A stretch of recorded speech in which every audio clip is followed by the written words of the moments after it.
કાગડા સ્વચ્છતાના કામદાર બન્યા છે, સફાઈ કામદાર બન્યા છે કાગડા. તમને થશે કે આ કોઈ પંચતંત્રની કહાની હું તમને કહી રહી છું, પણ હા, આ વાત સાચી છે. પહેલાં આપણે આપણા સિનારીઓની વાત કરીએ. આપણે ત્યાં પણ સ્વચ્છતા અભિયાન ચાલે છે, લોકો ઘણા સુધર્યા છે, પણ હજુ પણ ઘણીવાર ગાડીમાંથી એ કાચ નીચો કરી અને ફેંકી દેવાય છે વસ્તુઓ, રસ્તે ચાલતા પાનની પિચકારી થઈ જાય છે.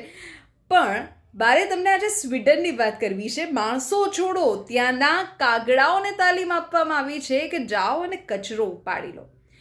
સ્વીડનથી એક સમાચાર અત્યારે ખૂબ ચર્ચામાં છે, અને ત્યાં રસ્તાઓને સ્વચ્છ રાખવા માટે એક અનોખી રીત અત્યારે અપનાવવામાં આવી છે.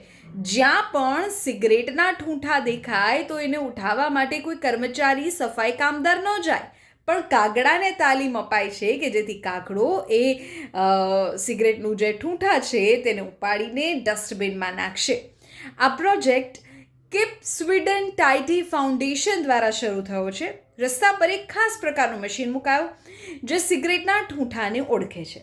કાગડાઓને એવી તાલીમ અપાય કે જ્યારે તેઓ રસ્તા પરથી આ કચરો ઉપાડશે અને મશીનમાં નાખશે, ત્યારે બદલામાં તેને મશીનમાંથી ખાવાનું મળશે. જો આ મોડેલ પૂરી રીતે સફળ થાય તો સફાઈના ખર્ચમાં 75% સુધીનો ઘટાડો થઈ શકે છે, એવું અત્યારે અનુમાન ત્યાંથી સ્વીડનથી લગાવવામાં આવી રહ્યું છે. તો તમે વિચારો, કયા પ્રકારની નવી એક તરફ ટેકનોલોજી આવી રહી છે અને બીજી તરફ લોકો હવે પક્ષીઓને પણ તાલીમ આપી રહ્યા છે કે કચરો અહીંથી તમારે ઉપાડવાનો છે ને અહીં નાખવાનો છે, અને બદલામાં તમને જમવાનું, ખાવાનું મળશે. આપણે માણસોએ પણ આવું ન શરૂ કરવું જોઈએ. ખાવાનું કે જમવાનું છોડી દો, પણ બદલામાં સ્વચ્છ શહેર મળશે, સારું પર્યાવરણ મળશે.